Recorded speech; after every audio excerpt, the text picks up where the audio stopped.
I'm Andrea Askowitz. And I'm Allison Langer. This is Writing Class Radio. You'll hear true personal stories and learn a little bit about how to write your own stories. Together, we produce this podcast, which is equal parts heart and art. And by heart, we mean the truth in the story. By art, we mean the craft of writing. No matter what's going on in our lives, writing class is where we tell the truth. It's where we work out our shit. There's no place in the world like writing class, and we want to bring you in. Before we get to the episode, you guys just do us a favor and just rate and review us on Apple Podcast, if you will. It just makes people see us, notice us, and sometimes people log in to see how good a podcast is by the ratings. So if you could do that for us, it would help us expand our community.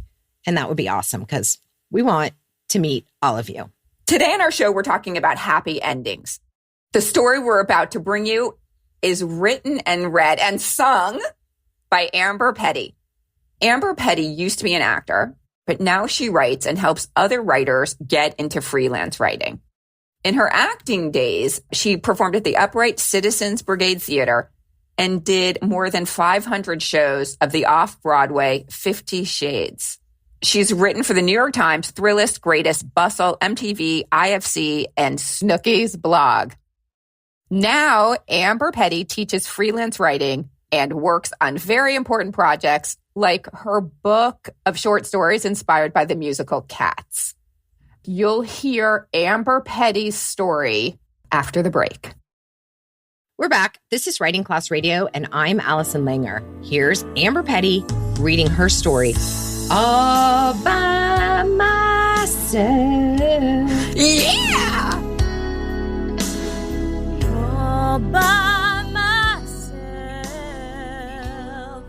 I sang the strains of the Celine Dion favorite with over-the-top conviction. The spotlight hit me perfectly as I wailed out the final notes in triumph. The audience broke into applause. Amber! Amber! A crowd chanted my name as I descended the stairs of the tiny karaoke stage in a dive bar in Chinatown. My friends gave me high fives, and an array of strangers kept the compliments coming. Guys, girls, everyone wanted to talk to me. Sure, it was only karaoke, but that night, I was a star. That kind of attention wasn't normal. In my early 20s, I was a chubby, bespectacled girl with an equal passion for musical theater and hand-me-down clothes. My style at the time consisted of 2 questions. Will it hide my stomach? And is it under $5? Couple my lack of body confidence with a splash of social anxiety, and you had yourself one undateable girl. It's not like guys were mean to me or insulted me to my face. Well, one did call me an awkward, ugly loser in an email, but that's just what you get for dating online in the early 2000s. Mostly, I was met with complete indifference. My brief moments of karaoke glory were the only time I wasn't completely invisible. Hard to be sure. Sometimes I feel so insecure. In high school, my social status fell somewhere between not cool enough for the drama kids and not weird enough for the goths. One year at Valentine's Day, a dorky kid came over and asked me if he could have my heart. The school was doing some stupid game where the girls would wear paper hearts that the guys would try to steal. What's the educational point of this holiday exercise? No clue. Anyway, as the lanky fellow walked away, I heard him say to a friend, I took it because I felt bad. Nobody likes her. Happy Valentine's Day. Anyway, in senior year, I managed to find a boyfriend, if you use a very loose definition of the word. Coulter was a heavy-set guy who made the unfortunate choice to turn his black hair a bright yellow blonde. It was a mistake that plagued many high school guys in the year 2000. But he was a sweethearted delight, and I couldn't believe that he liked me. We saw Moulin Rouge, talked on the phone constantly, and held hands. He never made a move to kiss me, so after a month of dating, I took it upon myself to make the first move. As he dropped me off after seeing the ever-romantic film Shrek, I quickly kissed him on the cheek and ran out of the car in embarrassment. The next day, Coulter called. I just don't want a physical relationship, he said. My kiss on the cheek was enough to drive a man away. I never needed anyone, and making love was just for fun. In college, I decided to go out to karaoke with the few people I interned with. They were mostly ambivalent about my presence until I started singing Fleetwood Mac's The Chain. You could tell they thought I'd be terrible, but I wasn't. I was good.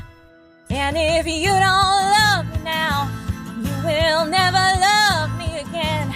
I can still hear you saying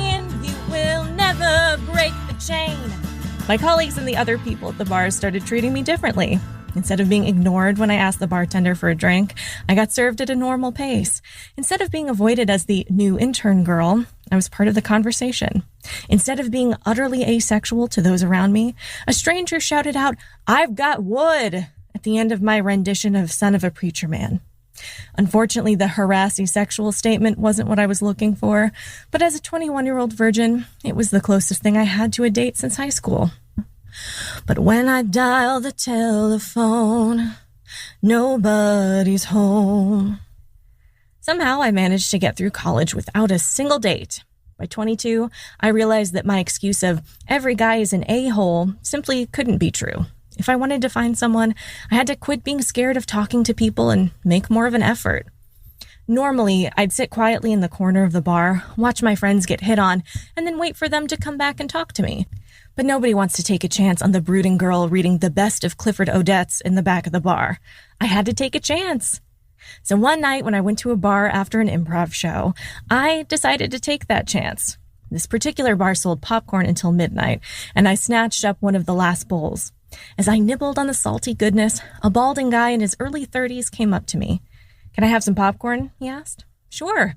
"Oh boy, here is my chance. I could make normal conversation with a human male." "What's your name?" I asked. "Greg." "Hi, Greg. I'm Amber. How are you doing?" "Look, I don't want to actually talk to you. I just came over here for the popcorn." My eyes narrowed in rage. I wanted to say, "I didn't even want to talk to you. I was just trying to be nice, you bald piece of shit. Sorry that this popcorn supply is diminishing faster than your hairline." But I didn't say that. I didn't even throw popcorn in his face, which is probably my life's only regret. Instead, I said, "That's okay," and let him eat my popcorn in silence. "Love so distant and obscure remains the cure." A few years later, a friend of a friend rented a karaoke room for her birthday. Almost everyone had left to smoke or get another drink, and it was just me, a very confident gay fellow, and a 25-ish-year-old girl who thought we were really lucky to get to hear her sing. My song came up on the screen, Rolling in the Deep in the style of Adele. "Ugh," the gay fellow exclaimed. "I hate when anybody sings this." "Yeah, everyone sounds awful on this song," said the girl. Now, this pair had just got done singing A Whole New World in a whole new key of terrible, so I wasn't about to let their bitchiness stop me. I'm no Adele, but I'm as close as you'll get in a karaoke bar at 1 a.m. The second I started singing, the drunk pair was transfixed. When I was done, the girl came up to me with tears in her eyes. "You have a gift," she exclaimed as she awkwardly grabbed my shoulder in some drunk form of a hug. As I stood in the awkward embrace of a stranger, suddenly these moments of karaoke grandeur made sense. People weren't responding because I was the world's best singer or because they were too drunk to assess quality. During my 4 minutes in the karaoke spotlight, I was truly myself. And that brief flash of authenticity drew people in. I mean, I also have a pretty good singing voice, but the being myself bit is the most important thing here. All of my life, I've tried to hide my oddballatry and act like a normal person. I was just scared to say something wrong or drive people away, which gave me little to no personality around new people. In actuality, the real me was a girl utterly unafraid to sing at the top of her lungs with all the emotion of 100 Celine Dions. Offstage, I tried to make myself invisible before somebody else could make me feel that way. In karaoke, I happily grabbed all the attention I deserved. I was large, loud, and beautiful. Over the years, I've channeled more of my karaoke self into my real life.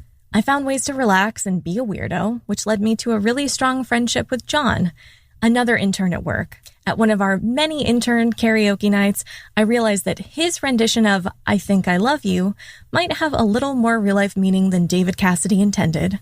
Unfortunately, I couldn't think of a coded message of love to sing back to him, so instead I just told John that I liked him, and now we've been married for 9 years. Outside of my marriage, I still struggle with feeling comfortable around strangers, and I'm not always as fearless and fascinating as karaoke Amber. But I try to be. At the very least, I'm not going to be all by myself anymore.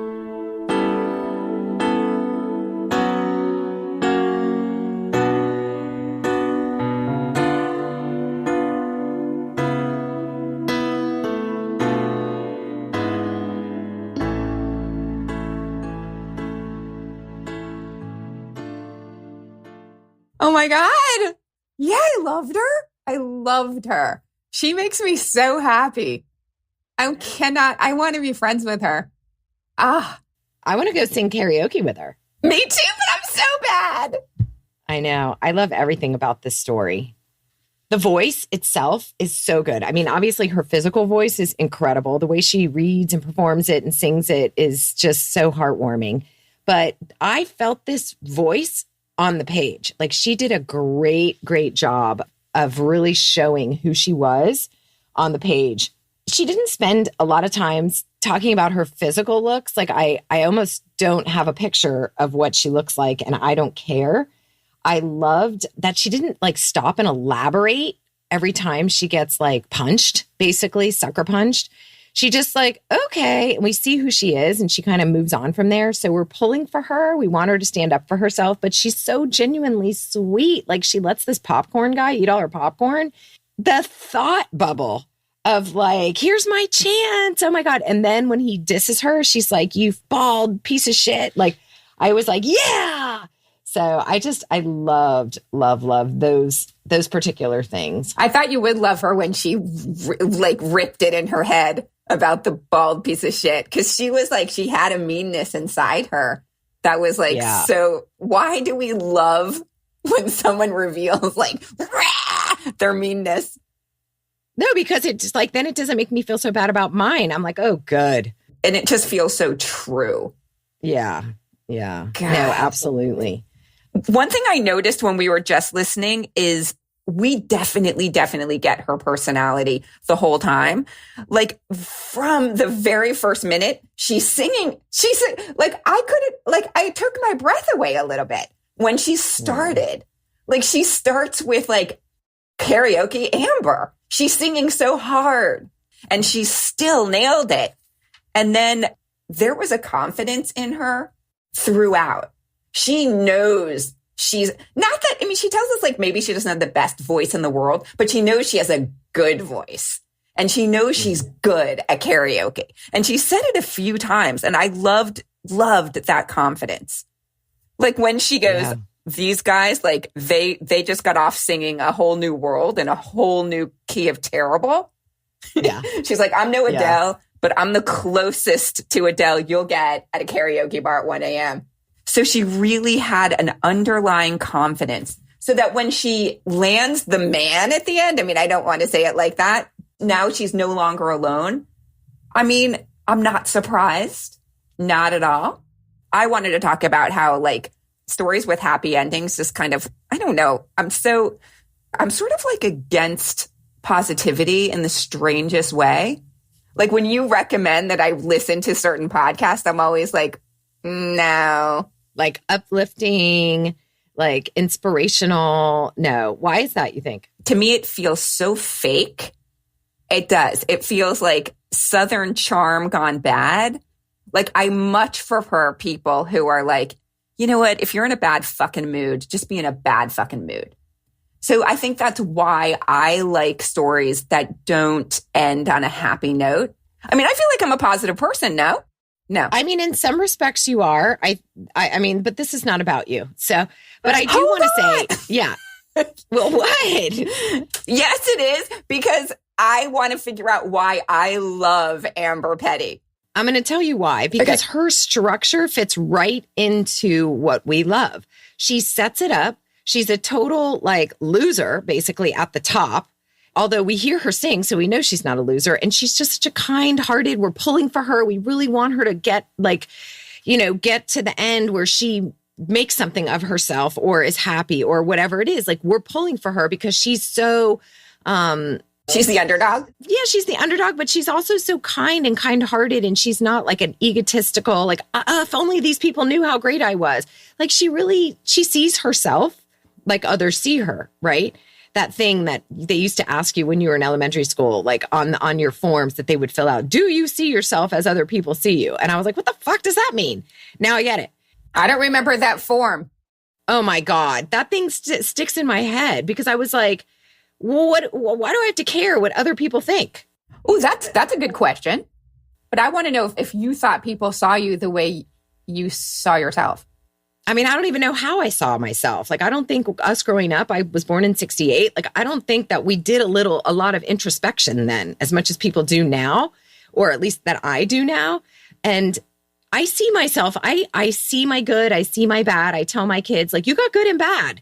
If you want to change, go ahead and try to change, but you're going to jump through hoops your whole life. Just be you, be the best you can be. And if people don't like that, find somebody else who does.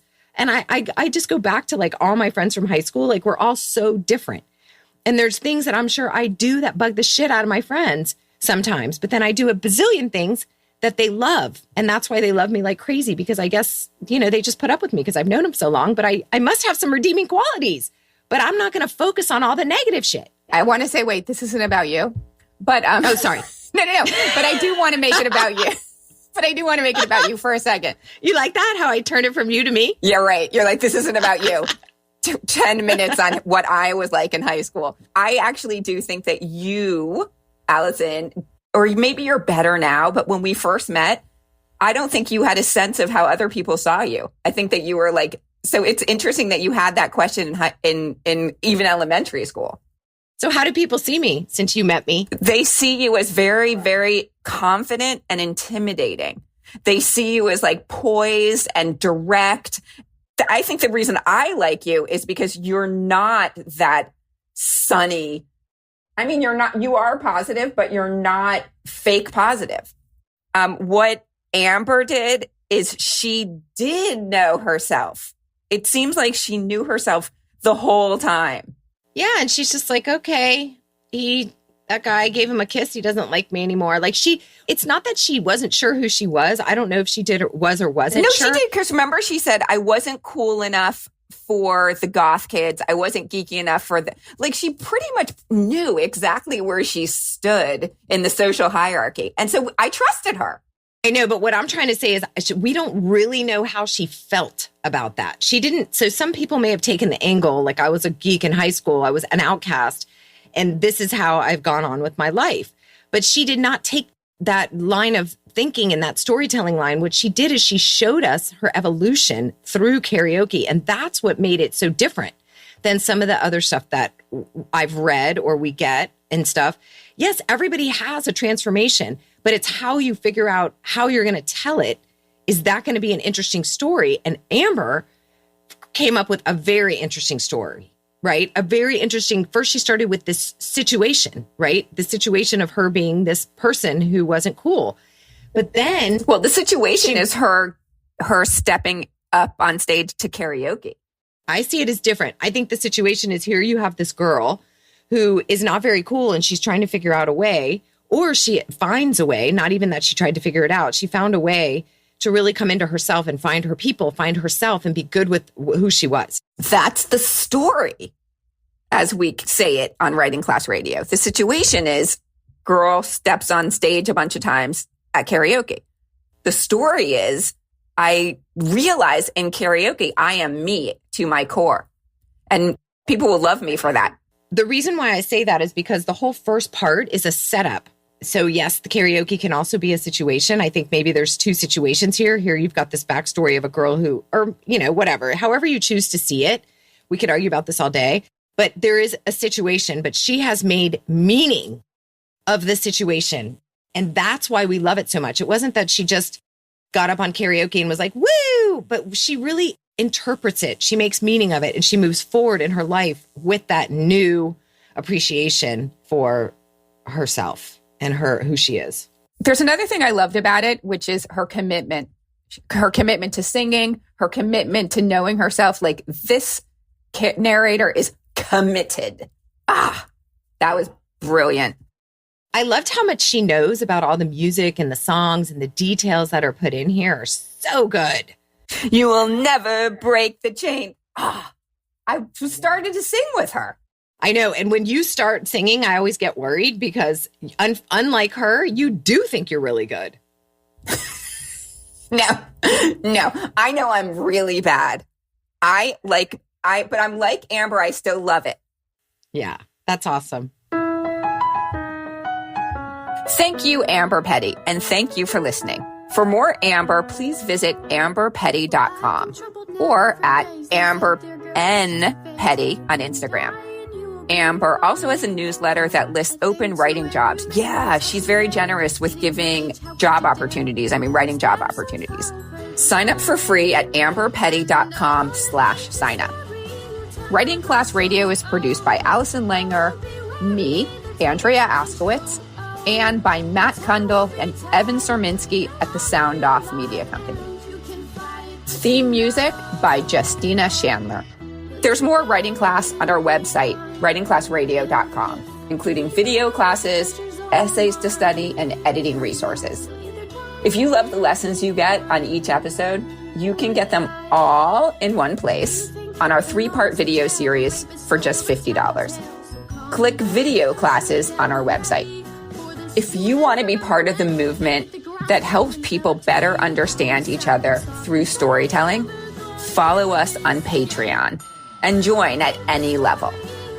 For $10 a month, I will answer all your publishing questions. For $25 a month, you can join Allison's First Draft weekly writing group. It's awesome. You write to a prompt and share your work. It meets every Tuesday from 12 to 1 Eastern. Go to patreon.com/writingclassradio. And the good thing about that class is you also, with that $25 a month, get access to Andrea you don't have to pay any extra. So it's a twofer. True that. There's no better way to understand ourselves and each other than by writing and sharing our story. Everyone has a story. What's yours? You'll either die or you